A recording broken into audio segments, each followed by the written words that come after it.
Donald Trump wants to put a cap on all credit cards, a 10% cap on interest rates. You've seen it, 25%, 19%. It's out of control. But there's a reason for that. And we'll talk about that in a second. But what does this mean for the American borrower? If there's a cap, what does this really mean? Let's get into it. Hit that like and subscribe.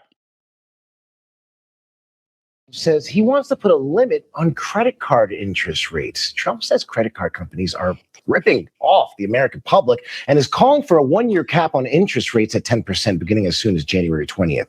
Now, here to break this down, editor-in-chief at Investopedia, Caleb Silver. Caleb, thanks for joining me. How might this cap affect credit card users and their banks? Well, if that cap was at 10%, that would almost cut in half what APRs are on average for credit cards right now. They're somewhere between 19.5% and 21.5% on average. But if you have poor credit, you may be paying as much as 30%. So that would lower the interest payments that borrowers are making on a month in, month out basis just to service their credit card debt. That could bring down costs a lot for families, especially when you consider the fact that the average credit card debt is around $7,000 per borrower right now, and the average borrower is paying somewhere between $900 and $1,100 a year in interest payments. If that's cut in half, that goes down to $500 or $600, and that's some serious savings. Now, all of this comes as Americans struggle with debt. Could this also affect how many people can qualify for a credit card? Yeah, and you could see the credit card industry not liking this news at all. Of course, they're not going to lie because you're cutting directly into their profits. But before we get to the companies, let's talk about one of the ways that credit card companies are able to try to inflict these high interest charges. So there's something called usury laws. I don't know if you guys know about this. And what I found out was that usury laws in certain states allow for APR interest to have uncapped limits. And so all a credit card company has to do is plant their flag in those states, and the whatever law that they are under in, let's say, Texas or Missouri or Nevada, then the credit card company can inflict those uncapped interest rates to the rest of the nation. Now, that's just a loophole that I think Trump is trying to cut right then and there, because why in some states you have cap limits on credit card interest and in other states you don't. And then being able to take advantage of that and apply that to all of America. That's number one. Number two is the fact that if this does happen, is this going to keep out people from access to capital? And I think there's another thing that we really have to think about here is what is the real problem and why people are really reliant today on credit cards is because of lack of wage growth, inflation, cost of living, cost of housing, all these things cumulative that have really come together are the reason why people have eight, nine, $10,000 worth of credit card debt. You combine that with these interest rates, and remember, interest on your credit cards are accumulating daily, right? That's one of the little secrets that credit card companies do. They accumulate interest on your credit card daily, not monthly. So not when your statement comes out, you get an interest. You're getting interest on that on that debt daily. So we could talk about that at another time. But make sure you look at how your credit cards are being charged interest. It's not on a monthly statement. It's definitely on an interest, daily interest. So you can talk about that later. But anyways, with that being said, Americans are now forced to go and live off of their credit cards. Credit cards back in the day, or when I was checking, they were kind of like a luxury. They were something that you use to go buy, things that you wanted. They weren't necessarily income or money that you had to use for necessities. It was just like, hey, I got a credit card, I want to spend it, I want to build my credit. And we all know the best way to keep your credit cards low is if you don't spend over, 30%, right? You just, utilize that maximum utilization. But now people are carrying a lot of debt. Another thing that we have to think about is if this cap on credit cards does come into fruition, what does this mean for the housing market?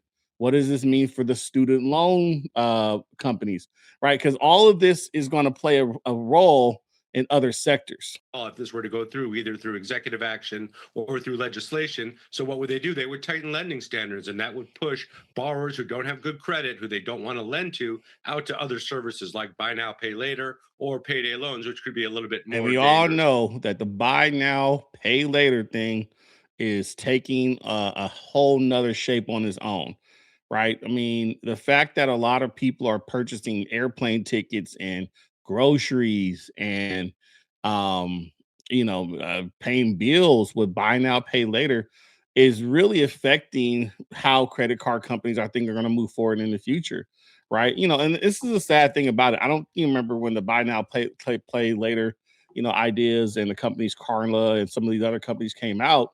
I mean, for right now, though, a lot of people are relying on that because, again, the economy is so bad, people aren't working as much anymore, and jobs aren't hiring. Like, you still have to live off essential things. What are essential things? I have to buy gas, I have to buy clothes and food. Like, I'm not even talking about going out. I mean, yes, people are using them for trips and they're using them for vacations. I think that's initially how a lot of these things came out, but now they're being used for essentials. Um, I saw the buy now, pay later on. Someone was telling me they used it to buy a program, like something they were doing on the internet where they could build some type of training or whatever.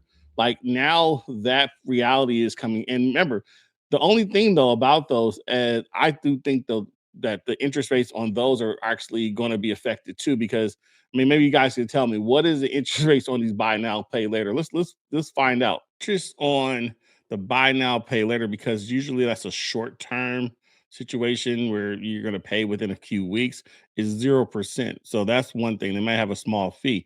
But if you go into longer term situations where you are, a year, 2 years, those interest rates on the buy now, pay laters are up to 36%. Okay. So again, a different scenario for a lot of other ways, right? Also think about student loans. Now that's a whole nother type of lending. Not as I don't know, maybe scrutiny, especially for your. I mean, obviously, it does affect your credit, but how is a 10% cap going to affect student loans in the future? That's definitely something I want to look out for.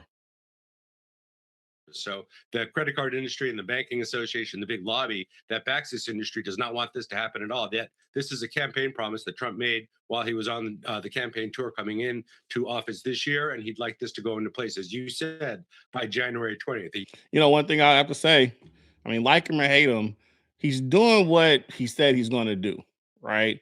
It's not just empty promises and things that you want to hear. He said he was going to put in tariffs, he put in tariffs. He said he was going to stop wars, he stopped wars. He said he wants to lower interest rates, he's lowering interest rates. I mean, I do think though for sure the credit cards are out of control, right? I have several credit cards and I try to keep them under a minimum balance. But I remember back in the day when it wasn't all good. I mean, interest rates on my cars were just going through the roof, and I'm just like, yeah, let it go. I mean, we've all been there before. Ain't nobody perfect around here, but when it comes to survival, then I think that's when your credit cards are really hurting you more than they're helping you right now. And I think that we're there to access capital, and we need capital to buy homes, to buy assets, right? Obviously buy cars and things like that. Um, and the situation right now for a lot of Americans is they're hurting their credit because they're getting behind on their payments, they're defaulting on their loans, right? And that's going to stay around for the next 7 years, right? And I think this ultimately could help, but I do want to see some economic equality. I want to see higher wages. I want to see less inflation. I want to see more jobs. Those are the things that I rather see than credit cards. I mean, this is a great start. And remember, this is only going to be a place for a year. So maybe during that time, there are some other things that are going to be implemented to help Americans start to save money. That's a big thing because all the money that we're putting toward credit cards could go towards savings, could go towards interest bearing accounts, could go towards life insurance, or if you invest in the stock market. Like there's so many other ways that we could be putting our dollars to real use. This is a real scenario, and I was talking about this the other day. I had a client a while ago. She wanted to pay off her debt with her retirement fund, and I told her honestly, that's not a good idea. There has to be other ways that you could pay off your debt than using your retirement funds. But I get it. But that's what it's coming down to for a lot of people. If that's you, like really think about how you're using the money that you're going to be relying on in the future to pay off this debt. But this will help in the future if 10% can remain. I mean, obviously the credit card companies have to make some type of profit, but I think that usury law, going back to what I said earlier, I do think the usury law is really important because ultimately what's happening is credit cards plant themselves. And like I said, Missouri, Nevada, and Texas.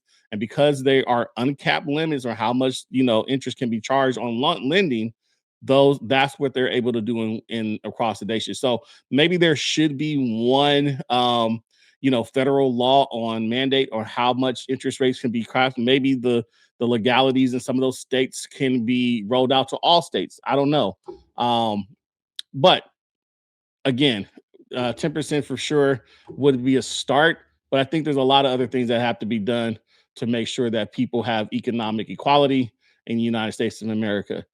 What do you guys think, though? Let me know in the comments. Like and subscribe. This is Saving America's Money.